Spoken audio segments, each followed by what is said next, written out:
Débat, analyse, opinion. Le réveil de l'info, c'est Atlantic Radio. Les décodeurs jusqu'à 9h30 dans la matinale d'Atlantic Radio, Atlantic Matin. Et vous savez, on est au cœur de l'actualité tous les jours. Et aujourd'hui, les décodeurs, c'est Karim Banaoui, CEO de Link Up Value. C'est bien ça, Karim ? Voilà. Mettez votre casque, ce sera bien. Comme ça, on sera en communication tous les deux. Et puis, tout à l'heure, Hafid Boutaleb, qui devait être là avec nous, il m'a envoyé, alors je vous dis tout, il m'a envoyé un message tout à l'heure à 7h30 en me disant mais je suis malade expert en relations internationales. On avait prévu de parler du conflit Ukraine-Russie et puis de tout ce qui se passe, de décrypter un peu tout ce qui se passe parce qu'on n'y comprend plus rien là, depuis quelques jours. Karim, je ne sais pas si vous êtes comme moi, mais on lit les choses, le plan des Américains, les Européens qui interviennent, les Russes qui sont pas contents, etc. Donc on l'aura tout à l'heure au téléphone et puis on aura aussi le plaisir d'accueillir quelqu'un que vous connaissez bien si vous écoutez les experts régulièrement, c'est Ali Serrani qui sera avec nous, consultant en ressources humaines, à 8h45 tout à l'heure au téléphone. Mais aujourd'hui, premier sujet. Alors j'avoue que c'est un sujet que j'avais envie de faire depuis longtemps parce que il se trouve que il m'arrive d'avoir travaillé beaucoup dans la communication interne dans les entreprises et j'ai vu arriver au fil des années, surtout depuis les 5 dernières années, on va dire, l'IA, l'intelligence artificielle. Alors de façon souvent un peu particulière, pas forcément directe, on le dit pas forcément, mais c'est là quand même. Et puis on va en parler avec Karim Banaoui, qui est notre spécialiste aujourd'hui. Mais le titre de ce premier sujet, c'est « Faut-il faire confiance à l'IA dans les RH de nos entreprises ?» C'était un peu pour faire flipper nos auditeurs ce matin, parce que quand on parle d'IA, et on en parlera parce que c'est un peu votre spécialité, on parle évidemment de recrutement, on en parlera aussi avec Ali Serrani tout à l'heure, mais il y a aussi l'évaluation des compétences. L'évaluation des compétences dans les entreprises, c'est important. Il y a toujours des moments dans l'année où on évalue les compétences, ça se fait sous forme d'entretien, mais l'IA est de plus en plus présente là-dessus. Alors Karim, moi j'aimerais que vous m'expliquiez l'arrivée de l'IA dans les entreprises, ça remonte à quand ? Parce qu'on a évidemment cette idée que l'IA générative s'est arrivée avec ChatGPT. Un beau jour comme ça, on s'est dit tiens, il y a ChatGPT, on va essayer. Mais l'IA, ça existe depuis pas mal de temps en fait. Tout à fait. Voilà. Dites-nous un peu au Maroc. Alors, c'est très simple. Je vais parler en fait justement de mon expérience avec l'IA, parce que nous en fait, on a lancé en 2019 notre propre algorithme souverain. Je souligne en fait le mot souverain. Je dirais de l'IA. L'IA en fait, elle existe. Ça fait 50 ans en fait aujourd'hui. Sauf aujourd'hui, on assiste à l'IA génératif, d'accord, qui a changé, qui a bouleversé un petit peu la donne, d'accord. En 2023, il y avait l'arrivée de ChatGPT sur le marché. Et les gens, ils ne savaient pas, ok, ça, ils doivent avouer. Et ils savent pas, en fait, aujourd'hui, oui. Parce que, en fait, aujourd'hui, est-ce que ça va remplacer ? Comment on va l'utiliser ? Moi, je me rappelle très bien, le premier mois, j'ai installé, en fait, l'outil à un ami à moi pour lui dire, écoute, voilà, je vous ai parlé de ça, en fait, 2019. Aujourd'hui, on est plein dedans. Attention, quand j'ai installé, en fait, justement l'outil, il croyait que c'était moi, en fait, justement, le créateur de ChatGPT. Tellement, en fait, il y a c'est pas vous, malheureusement. Écoutez, heureusement et malheureusement, de toute façon on en parlera parce qu'en fait aujourd'hui c'est ça le sujet, c'est que est-ce qu'il faut faire confiance en fait à l'IA aujourd'hui, c'est quoi l'enjeu, c'est quoi les opportunités. Alors ça, à l'époque en 2019, quand vous arrivez dans les entreprises ici au Maroc et que vous dites on va travailler avec l'IA, vous arrivez, vous avez un super produit, vous êtes innovant, et qu'est-ce qu'on vous dit ? Alors écoutez, je vais vous raconter une anecdote. J'ai un DRH ami, quand j'ai fait la présentation avec le fameux robot, je dirais de l'IA, lors de la présentation, il m'a d'après lui, il m'a C'est-à-dire que vous aviez mis un robot c'est la présentation, on a des jolies présentations. Alors, une jolie présentation avec un robot, en fait. Avec un robot qui parle d'associer l'IA et les ressources humaines, parce que moi je suis dans les ressources humaines. Il m'a dit, en fait, je vous donne un conseil, s'il vous plaît, enlevez la photo du robot, parce qu'on est très très loin, d'accord, et ça fait peur aussi aux gens, et ça n'a pas raté, en fait. En 2023, il m'appelle lui-même pour me dire, en fait, aujourd'hui, Karim, t'avais raison, aujourd'hui ça change, maintenant il faut qu'on cohabite. C'est ça la grande question, en fait, aujourd'hui. D'accord. L'IA, moi je l'ai toujours dit, il n'y a pas d'IA proprement dite, il y a de l'intelligence humaine à travers un algorithme. Un algorithme, c'est très simple, c'est traverser la rue, on a besoin d'un algorithme, c'est-à-dire calculer la vitesse en fait justement des voitures, la vitesse de la personne elle-même, les dangers qu'on a, et voilà. Ce qui fait aujourd'hui, l'IA dernièrement, il a pris, je dirais, l'ampleur. On commence à assister à plusieurs applications qu'on croit qu'il va remplacer l'homme. Vous voyez ce que je veux dire? Moi, je dirais pas, non. Je dirais pas, c'est bien, mais aujourd'hui, on va assister à une autre phase qui est le salarié ou bien l'employé augmenté. Quand on parle de la réalité augmentée, c'est qu'on va cohabiter avec cette intelligence parce que la nature est la horreur du vide. C'est ce qui s'est passé en 2017. Je commence un petit peu à raisonner comment on peut résoudre un problème à travers un algorithme. Abstraction faite du mot IA qui fait peur aujourd'hui. Un algorithme, oui, tout à fait. D'accord, c'est-à-dire c'est un algorithme qui nous permet d'enlever les tâches chronophages. Et notre slogan, c'est concentrez-vous sur l'humain, en restant en fait dans le domaine RH. Nous, on s'occupe des restes. Vous voyez ce que je veux dire? C'est tout ce qui est tâches chronophages. Oui. Tout ce qui est technique, qui prend beaucoup de temps, etc., etc. Ça, c'est sûr. Ok. Alors, je suis bien d'accord. L'IA, de toute façon, dans beaucoup de domaines, là on en a parlé hier avec un événement autour de la santé, l'IA peut apporter maintenant des choses incroyables dans le domaine de la santé, mais on va rester dans le domaine de l'entreprise et pas dans la production de l'entreprise, dans le domaine RH. Si on prend par exemple le recrutement, comment l'IA peut-elle aider à identifier non seulement les compétences techniques, mais ce qu'on appelle les soft skills, et qui sont très très importants maintenant, et sur lesquels travaillent beaucoup les RH des entreprises. Oui, alors... là, ça vous embête, cette question. C'est pas ça, c'est qu'en fait, vu mon point de vue, moi, je pense qu'aujourd'hui, évaluer les hard skills, techniques, le problème ne se pose pas. D'accord. Voilà. Ne se pose pas. Alors maintenant, la question qui me dérange, c'est évaluer les soft skills ou bien les life skills aujourd'hui. Moi, 20 ans, en fait, Thierry, dans le domaine, je suis dans l'incapacité de mesurer la motivation. Est-ce que c'est en kilomètres, c'est en centimètres, en kilogrammes? Vous voyez ce que je veux dire? Comment aujourd'hui on peut prétendre donner la main à un outil qui va évaluer la motivation à travers en fait justement des jeux ou bien à travers un questionnaire. C'est ça, un questionnaire. Je reviens sur un sujet très important. Aujourd'hui, l'IA, il peut pas remplacer deux choses, d'accord? Là où il y a une forte technicité, c'est-à-dire de tailor-made ou bien de hands-made, d'accord? On revient à l'authenticité. Et deuxième chose que l'IA ne peut pas remplacer, c'est l'humain et les concentrations de relations humaines. Vous voyez, c'est-à-dire moi, lors des entretiens, j'ai recruté quelque chose comme 12 000 personnes. Il faut multiplier par 8 le nombre des entretiens. Il faut multiplier par 200 le nombre des CV qu'on trie. Vous voyez? Et on ne peut pas, au bout de 15 minutes ou bien de 30 minutes, dire est-ce qu'il est motivé ou non motivé. Vous voyez ce que je veux dire? C'est dans le temps, c'est des choses que l'IA ne peut pas en fait justement comprendre à valeur d'aujourd'hui. En tout cas, en fait, au jour d'aujourd'hui, il n'y a pas. On parle des entretiens visio à travers l'IA qui peuvent détecter. C'est fake. Vous voyez ce que je veux dire?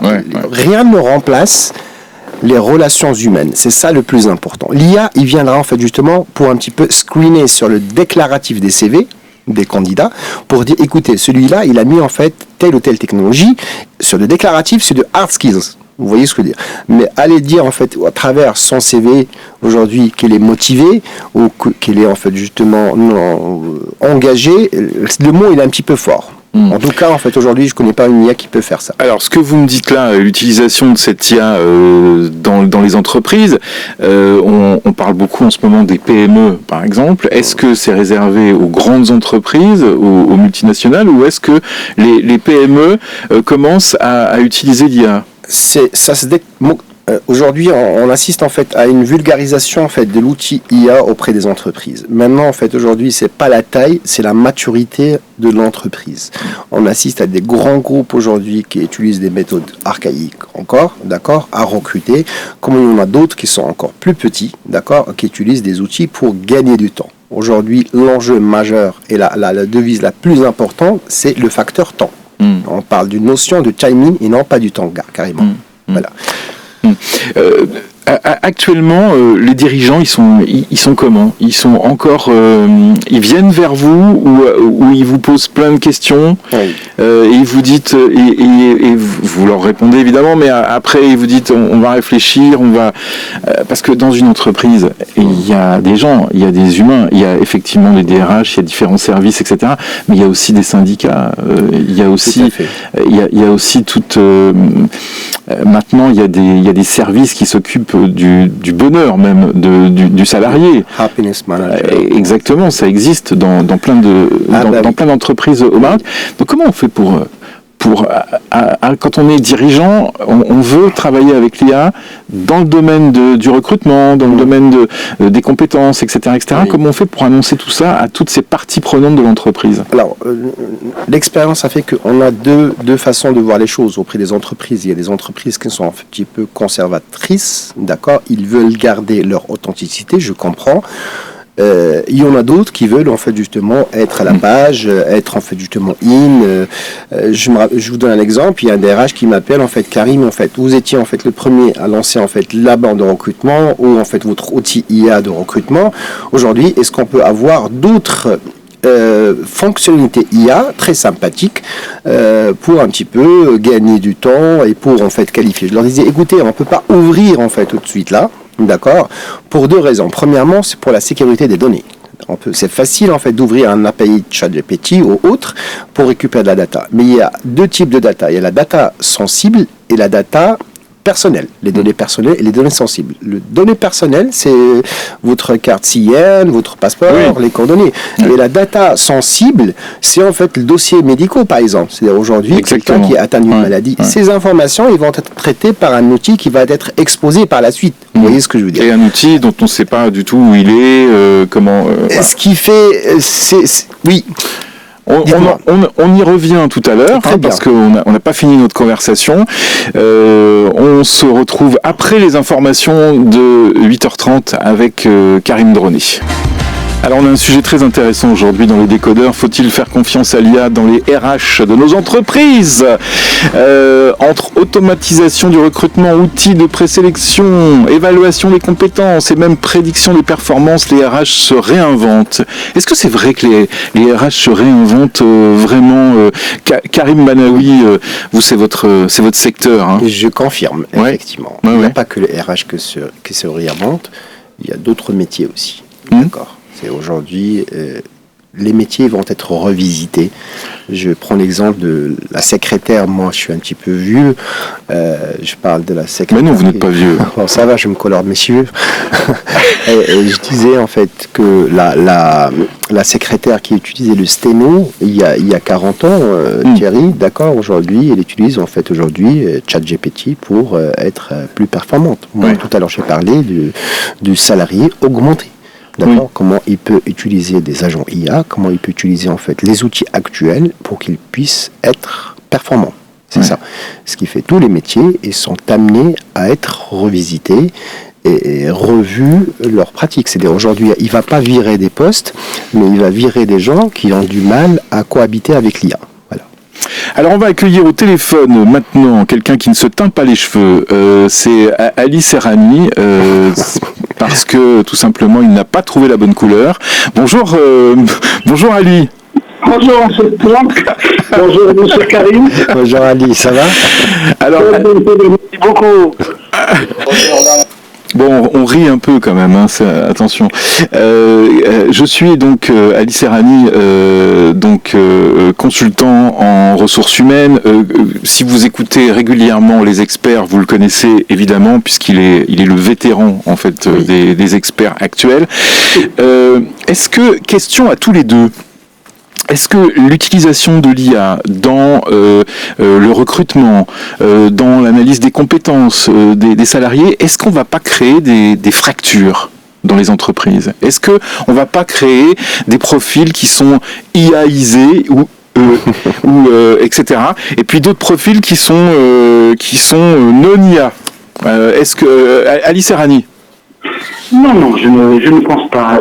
Il suffit de bien utiliser l'IA, c'est surtout cela. Les gens parlent désolé de le dire, les gens parlent à tort et à travers, et Karim sera d'accord avec moi, de l'IA, on va se dire, bon, l'IA, on va l'utiliser à des notions, et se dire, bon voilà, qu'est-ce qu'on attend de l'IA, parce que c'est nous qui avons besoin de cette IA, mais qu'est-ce qu'on attend d'elle, tout en respectant bien sûr toutes les règles d'éthique, d'accord? Donc aujourd'hui, si l'IA doit t'aider à trouver la perle rare, c'est que vraiment elle répond à quelque chose de pragmatique, quelque chose d'objectif, et non pas quelque chose du n'importe quoi. Je le voudrais noir, blanc, rouge. Non. C'est tout simplement, voilà. Ce que j'attends, par exemple, si tu prends l'IA au niveau des cabinets de recrutement aujourd'hui, l'IA joue un rôle extraordinaire, je dirais, surtout à l'étranger. Nous sommes ici à des balbutiements, mais à l'étranger, par exemple, tout ce qui est sourcing, sélection, analyse prédictive, tout cela est utilisé, c'est-à-dire même à la planification des entretiens. J'ai eu un confrère en Suisse qui me disait, écoute-moi, je ne fais que voir la shortlist des 10 personnes ou bien des 10 CV, je dirais potables, entre guillemets. Donc, automatiquement... Ça veut dire quoi, potable ? Est-ce que c'est potable en fonction de l'IA, de ce qu'on a mis dans l'IA ou sur la partie hard skills. La partie hard skills, on est d'accord, mais la partie soft skills, Alice.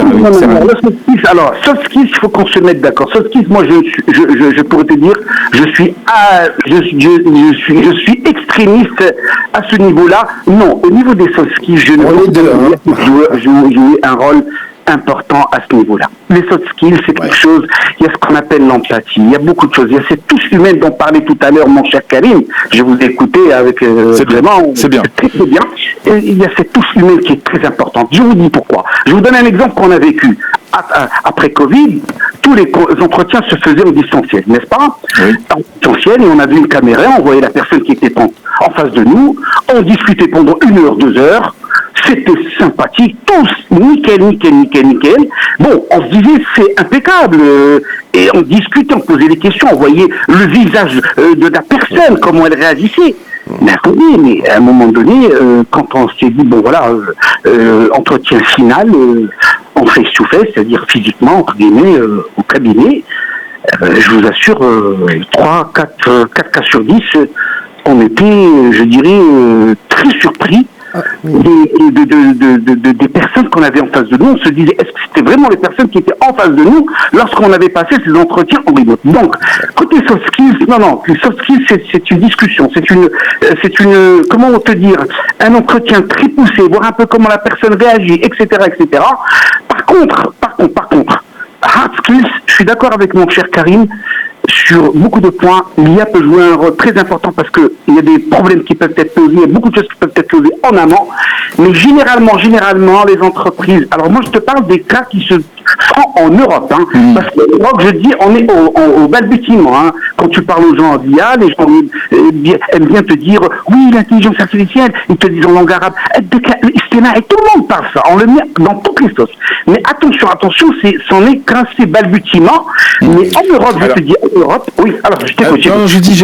Alors justement, c'était une question que je posais tout à l'heure à Karim, et d'ailleurs là j'aimerais bien aussi avoir sa réponse, c'est comment on communique sur l'IA dans les entreprises là au Maroc, comment on arrive pour parler RH et comment on communique en disant voilà l'IA va faire ci, va faire ça. Moi on m'a parlé d'exemples d'entreprises où tout de suite on a eu une réaction des syndicats, tout de suite on a eu plusieurs réactions négatives. Comment on fait, Ali Serrani et Karim Banaoui?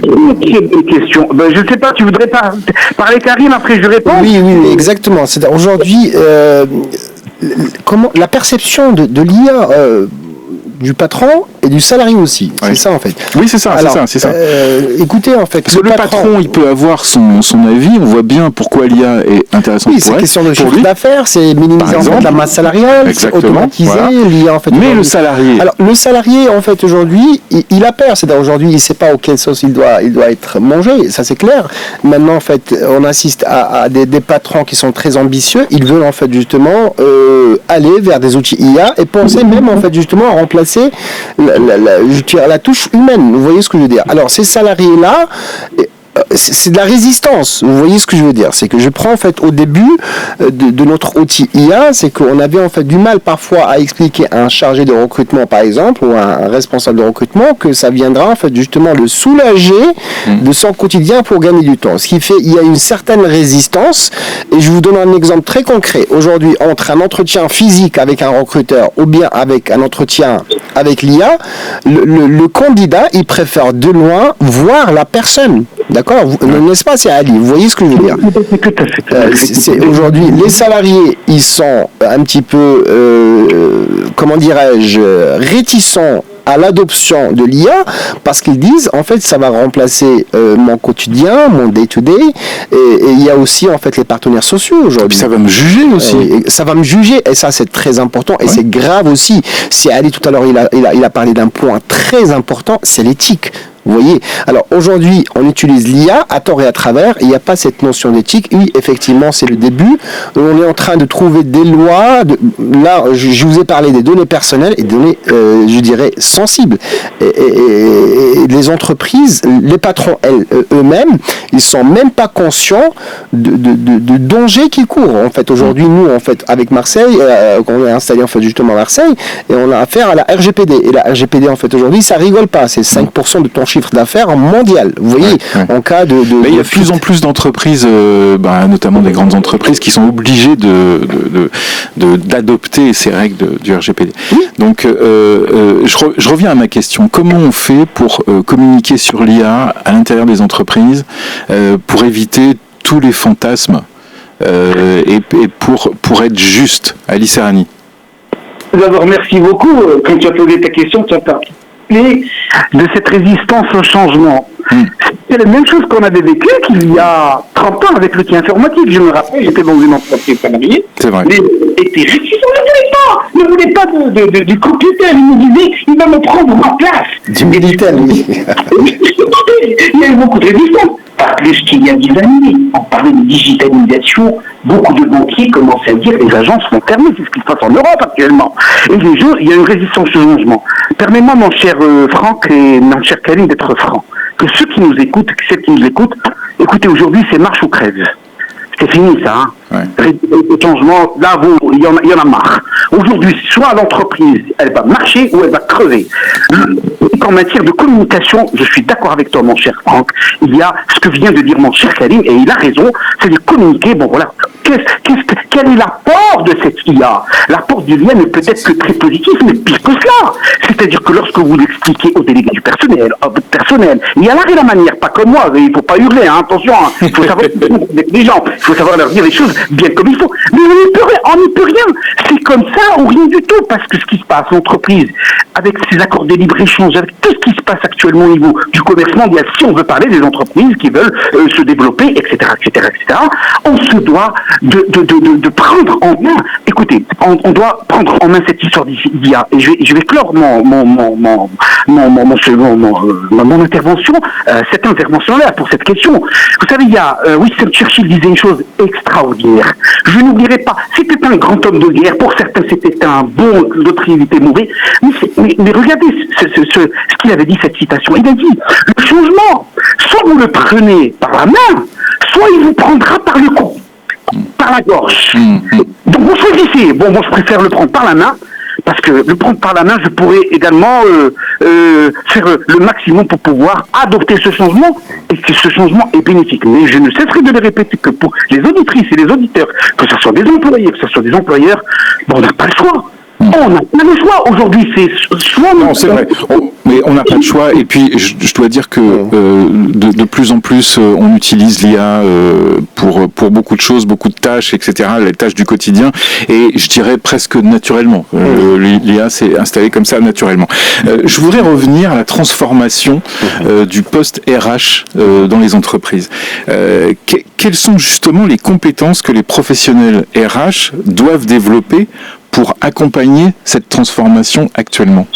Parce que je suppose que ici, par exemple, comme ailleurs, hein, on doit passer du Moyen-Âge à des gens qui sont extrêmement innovants, qui benchmarkent beaucoup, etc., etc. Mais enfin, il doit y avoir tous les cas. Hein, L'ironie de l'histoire, c'est en fait, en 2008, il y avait la crise de subprime. Il y avait en fait pas mal de licenciements et on a fait sortir des gens qui ont plus de 50 ans. Et ce qu'on appelle les crises ou les faiblesses des seniors, c'était en fait essentiellement l'outil informatique et la langue anglaise. Ouais. Aujourd'hui, ça rebondit. Aujourd'hui, l'outil informatique ou bien être familier avec l'informatique, d'accord, la digitalisation, c'est un must-have, ça, aujourd'hui. L'utilisation aujourd'hui, et d'ailleurs on le pose dans des questions, dans des entretiens, est-ce que vous utilisez en fait l'IA dans votre quotidien? Maintenant, aujourd'hui, je dirais que aujourd'hui, l'outil informatique, il va être très important dans n'importe quel métier, pas forcément les RH. Je vous donne un exemple, en fait, un chargé de recrutement, il doit absolument maîtriser en fait un outil ATS, d'accord? C'est quoi un outil ATS? ATS, Applicant Tracking System, c'est un outil d'IA, d'accord, qui permet de filtrer rapidement et l'utiliser bien comme il se doit. Vous voyez ce que je veux dire? C'est aujourd'hui, les entreprises, ils sont plus dans cette optique-là de chercher est-ce que le candidat face à eux, d'accord, est en mesure de cohabiter avec cette transformation digitale. Est-ce qu'il est à l'aise? Cette crise-là, comme je disais en fait justement, la crise des seniors en 2008, c'était l'anglais, d'accord, et c'était aussi l'outil informatique. Aujourd'hui, ça rebondit avec un degré supérieur. Avec l'IA. Ali Serrani, il faut upgrader tout ça, hein? Ben oui, tout simplement, comme je disais tout à l'heure, ce n'est pas un choix. Ce n'est pas un fait qu'on fait. C'est quelque chose qui est obligatoire, quelque chose d'être, je vais le dire en d'autres termes, comme j'étais gosse, on disait quelqu'un qui était branché. C'est-à-dire qu'il était in. Aujourd'hui, les DRH, qui sont entre guillemets la locomotive de l'entreprise au niveau interne, parce que tous les RH reposent sur leurs épaules. Tout ce qui est question RH repose sur leurs épaules. Bon, écoutez, et donc là, être in au niveau de tout ce qui est IA, mais également tout le personnel. Autre chose très importante qu'il faut dire, l'IA, c'est une formation. Simplifions les choses, communiquons, comme tu l'as dit tout à l'heure, bien comme il faut, en démontrant par A plus B, comme le font si bien les ingénieurs, les bienfaits de l'IA, bien sûr, les bienfaits de l'IA pour l'entreprise, et se dire, encore une fois, et peut-être l'inscrire même au niveau de l'entrée de l'entreprise, nous n'avons pas d'autre choix que d'être in. Mieux que cela, aujourd'hui peut-être que nous avons 98% du tissu industriel économique du Maroc qui est composé de TPE, de micro-entreprises, pas de PME, je parle que des TPE et des micro-entreprises formelles, d'accord?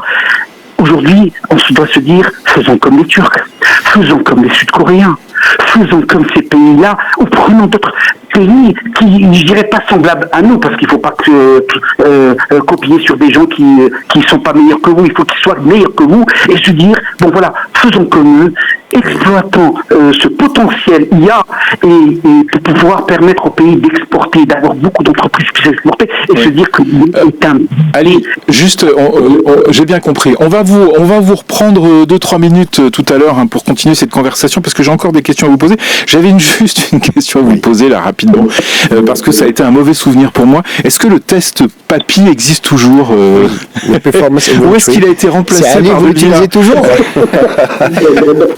Je vous ai dit en fait, je suis vieux en fait. Aujourd'hui, je crois pas que les gens il existe encore le papy. Écoutez, c'est has-been. Mais j'ai toujours une copie hard. C'est Ali. Ça peut se vendre. Ça peut se vendre.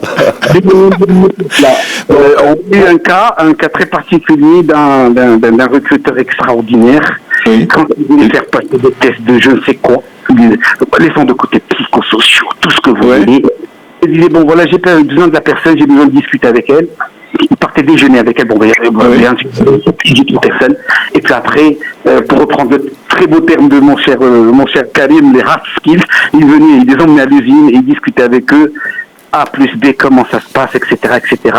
Le mec, je dis le recruteur lui-même, notre client, nous faisait le rapport extraordinaire en disant c'est bon, je prends votre candidat, il est bon à ce niveau-là, mais les papiers, machin, tu fais bah voilà.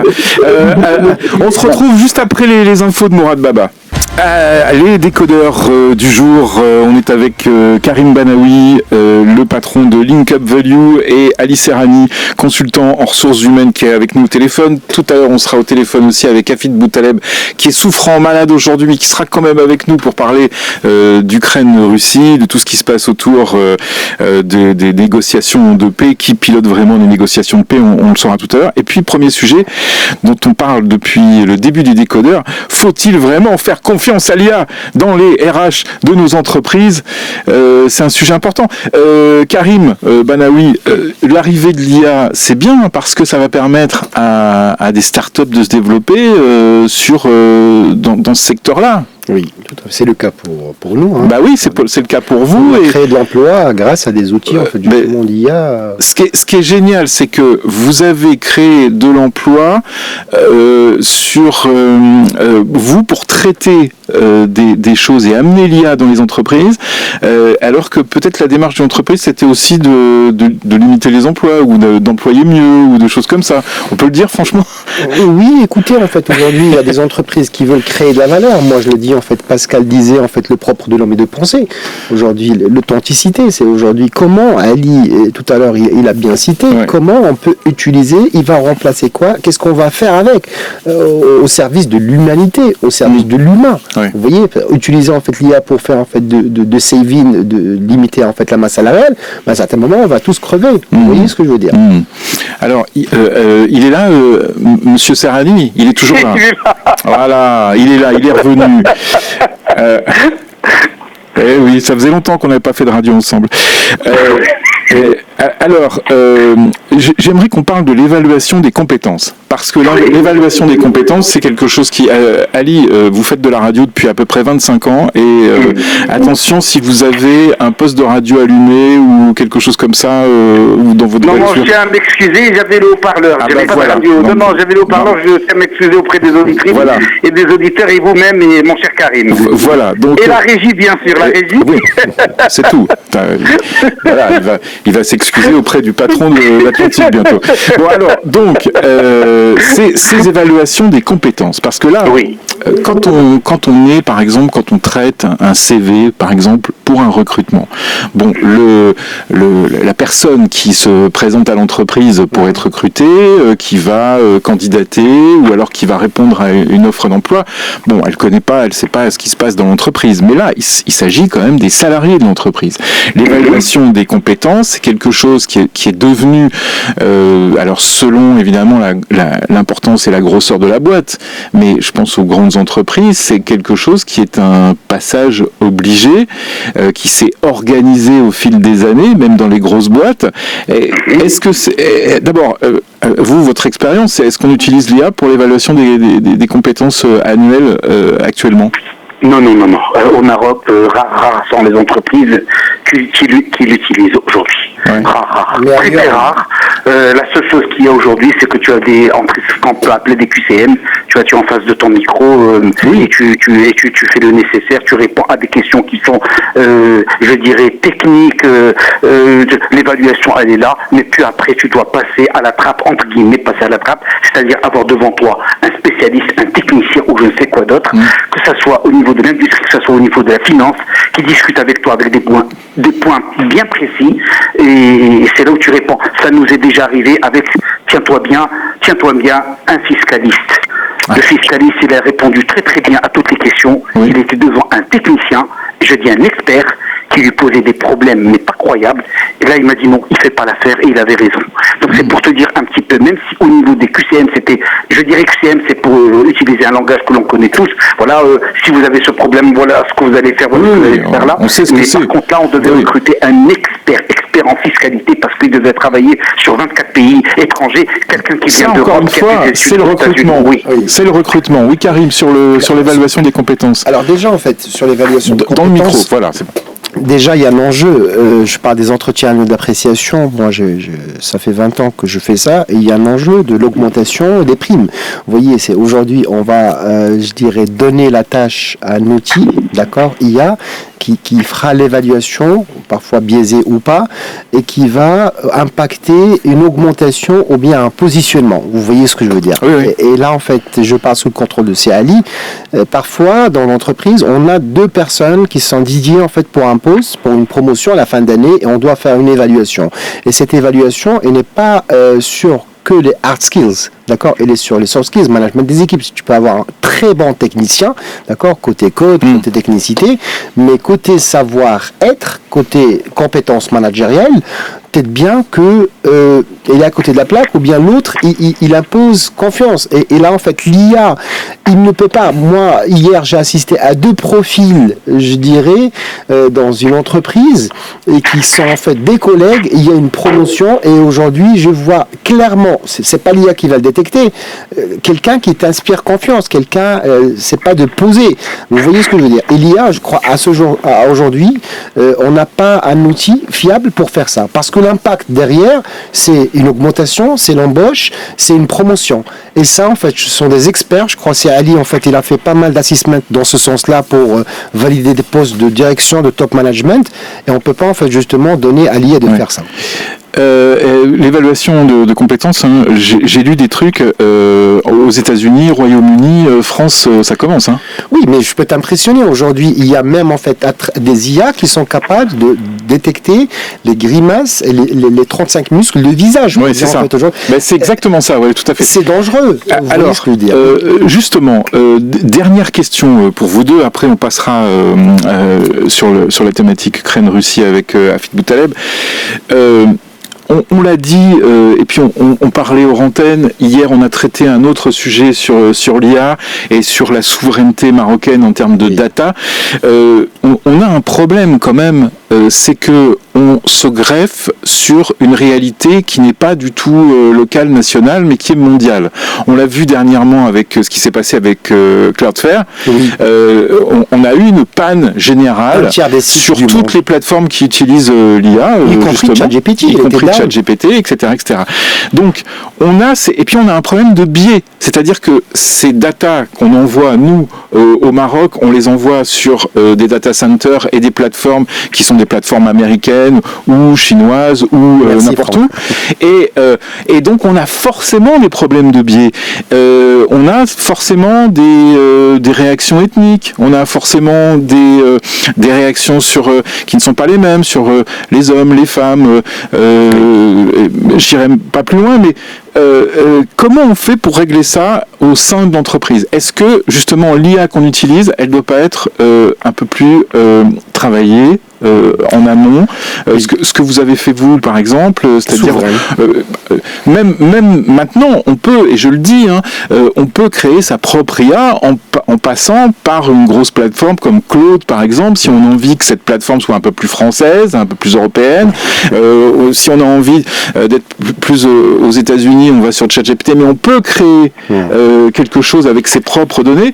Donc c'est quoi l'avenir de ça en fait? Thierry, en fait, aujourd'hui, le Maroc, il est sensible à ce point-là, d'accord? On a vu pas mal d'actions dans ce sens-là pour créer des data centers ou de ramener carrément, en fait, des géants pour s'installer sur le territoire marocain, pour que la data marocaine reste marocaine. Vous voyez ce que je veux dire? Oui, même si elle ne pourra pas rester complètement marocaine, c'est-à-dire qu'elle sera forcément liée aussi à un environnement mondial. Mais disons que les datas marocaines seront oui, là en fait prioritaires. C'est qu'en fait aujourd'hui au moins on sait africaine. Oui, africaine, parce que là en fait aujourd'hui l'enjeu est de taille, parce que l'IA c'est quoi? Il traite en fait de la data humaine, et si on a notre propre data souveraine avec nos data centers, aujourd'hui on est capable de prendre des décisions et des solutions adaptées à notre contexte marocain. Aujourd'hui quand on lance, d'ailleurs ça a été cité par Serhani, on ramène des solutions qui sont de l'étranger, mais qui ne sont pas adaptées au contexte marocain. Voilà. Exact. Ali Serhani, un mot là-dessus? On ne peut pas avoir le beurre et l'argent du beurre. Voilà. Ce que je peux te dire. Il n'y a que Ali Serhani. Je comprends pourquoi Ali Serhani a beaucoup de travail dans les entreprises. C'est parce que qu'est-ce que vous voulez? Vous ne pouvez pas résister à ça. C'est pas possible. Non, mais c'est une grosse pointure. C'est mon tuteur, moi, c'est Ali. C'est mon mentor, Ali Serhani. Voilà. On ne peut pas avoir le beurre et l'argent du beurre. Ben voilà. Merci à vous deux. C'était un sujet passionnant. Tout ce qui concerne les RH dans les entreprises et l'évolution de ces RH dans les entreprises et l'évolution des conditions de travail des employés, des salariés, de leurs conditions d'évaluation, de la façon dont ils grandissent dans leur entreprise, dans leur métier, ce sont des sujets absolument passionnants. Et merci d'avoir été là aujourd'hui pour parler d'IA.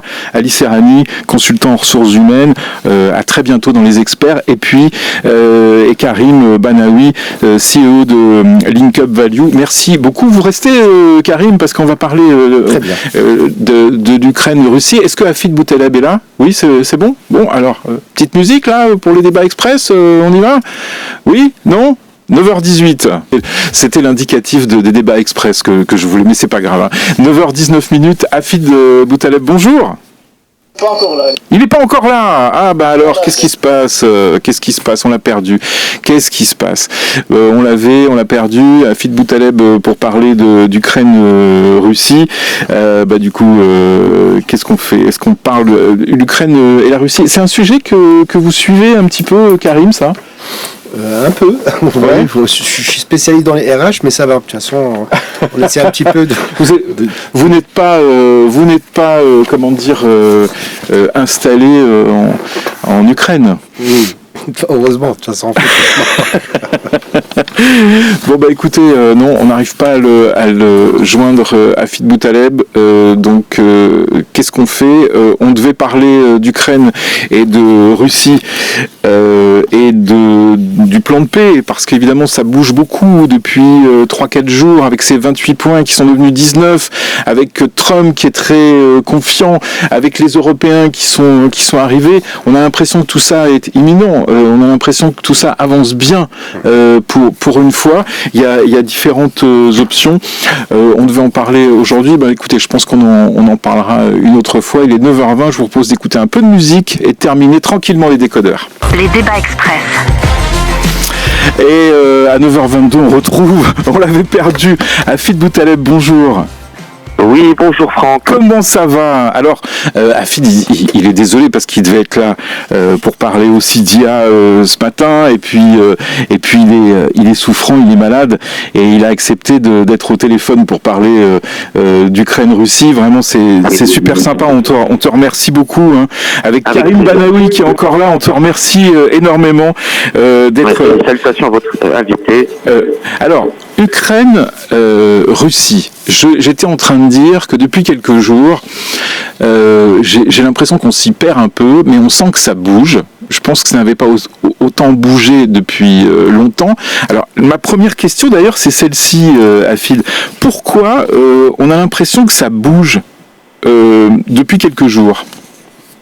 C'est bien parce qu'il y a eu plusieurs rounds de négociations. Il y a eu ce plan en 28 points proposé par Donald Trump qui a été soufflé par les Européens qui cherchent d'une certaine manière à le saboter parce qu'ils le perçoivent comme un alignement de Washington sur la Russie. Il y a un autre plan qui a été avancé par le président ukrainien Zelensky en 19 points. Il y a eu ce round de négociations à Dubaï. Avant, il y a eu Genève. Donc oui, ça bouge, mais si vous voulez, ça bouge surtout aussi au niveau du front, hein, puisque là, au niveau du front, sur le terrain, c'est une véritable avancée de l'armée russe. Après 3 ans et demi de combat, l'armée ukrainienne recule de partout. Alors c'est pas une bérésina, pas à ce point, mais on est à peu près à une moyenne de 100 km par semaine qui est perdue par l'Ukraine, et à peu près 7000 hommes qui meurent de part et d'autre, hein, au total, par semaine. Mais l'armée russe est vraiment aujourd'hui sur les banlieues de 3 villes névralgiques qui sont Yampil, Liman et Siversk. Ce sont des villes, alors Liman, c'est une ville qui est stratégique pour l'armée ukrainienne et que l'armée ukrainienne avait récupérée en septembre 2022. Depuis hier matin, on aperçoit dans la banlieue de Liman des troupes russes, c'est-à-dire que les Russes sont en train de la récupérer et donc qui sont en train d'inverser, ou plutôt de reprendre les territoires que l'armée ukrainienne avait réussi, si vous vous souvenez, à l'automne 2022 à reprendre et qui était une fierté, hein, pour cette armée ukrainienne aujourd'hui exsangue. Donc elle recule sur cette centre-là, qui est Liman, Siversk aussi, qui avait été une ville que l'armée ukrainienne avait réussi à maintenir, à préserver en pleine offensive éclair au printemps 2022. Et aujourd'hui, le Siversk est sur le point de tomber. Et enfin, il y a Yampil. Alors, ces trois villes, alors Yampil, c'est sur la route de Sloviansk. Ces trois villes, elles sont petites, mais elles permettent de préserver les deux forteresses qui restent dans l'est de l'Ukraine, c'est Sloviansk et Kramatorsk. Et si ces deux villes tombent, c'est un désastre pour la stratégie ukrainienne. Alors là, vous êtes en train de dire que en fait, Zelensky et l'Ukraine ont le couteau sous la gorge. En fait, c'est-à-dire que l'offensive russe pousse Zelensky à accélérer les négociations pour le planter. D'ailleurs, au niveau du storytelling, on est en Suisse. On a une espèce de base diplomatique, de task force du côté américain. On a les Européens qui viennent de se grimper de se greffer là-dessus. Enfin, c'est voilà, on est quand même dans quelque chose qui ressemble à une série Netflix, Afid. Oui, c'est vrai que en termes de série Netflix, il y a beaucoup de rebondissements. Oui. Le dernier rebondissement, par exemple, du côté américain, c'est le remerciement de Keith Kellogg et son remplacement par Steve Witkoff. Aujourd'hui, après avoir un peu réussi sur Gaza, en tout cas selon les standards de Donald Trump, aujourd'hui il s'occupe de l'Ukraine et il cherche surtout à avoir les faveurs de Moscou, ce qui révolte énormément à Kiev et en Europe. Et c'est vrai que les Ukrainiens ne veulent pas, notamment Zelensky, ne veulent pas donner cette impression, mais oui, ils ont le couteau sous la gorge, même s'ils demandent plus de fonds pour pouvoir résister, mais en fait, ce qu'ils cherchent, c'est ralentir cette offensive pour pouvoir mieux négocier, parce que les négociations vont durer des semaines, pas pour des jours, mais des semaines. Dernière chose, après je te rends à ta vitamine C et à tes médocs. Les scénarios les plus plausibles, c'est quoi ? Est-ce que c'est un compromis territorial ? Est-ce que c'est un gel du front façon Corée du Sud, une paix sans paix, quoi ? Est-ce que c'est un accord politique global avec des garanties internationales ? C'est quoi le scénario le plus réaliste ? Oui, c'est plutôt la troisième option. C'est un accord global. Plus un peu la deuxième option, le gel du front, puisque les Russes négocieront des concessions territoriales, mais très peu. Mais ils estiment que tout ce qu'ils prennent fait partie de la Russie historique. Vous savez, il y a toute cette vision idéologique un petit peu. Et pour l'Ukraine, ce qui se joue peut-être serait plus une souveraineté numérique pour compenser cette souveraineté territoriale perdue et beaucoup d'investissements et entrer en tant que membre au sein de l'Union européenne, faute de pouvoir être membre de l'OTAN. Mais disons-le clairement, l'Ukraine a perdu la guerre et effectivement, c'est terrible pour ce peuple ukrainien qui a beaucoup souffert depuis 3 ans et demi. Merci Afid Boutaleb, merci beaucoup d'être passé avec nous dans les décodeurs ce matin. Et puis bon rétablissement, pro-rétablissement comme on dit. Merci beaucoup Franck. Merci Karim Banaoui d'être venu, c'était passionnant ce débat sur l'IA et les RH. Il est 9h28. À suivre les informations avec Karim Dronet. Tous les matins, 7h-10h.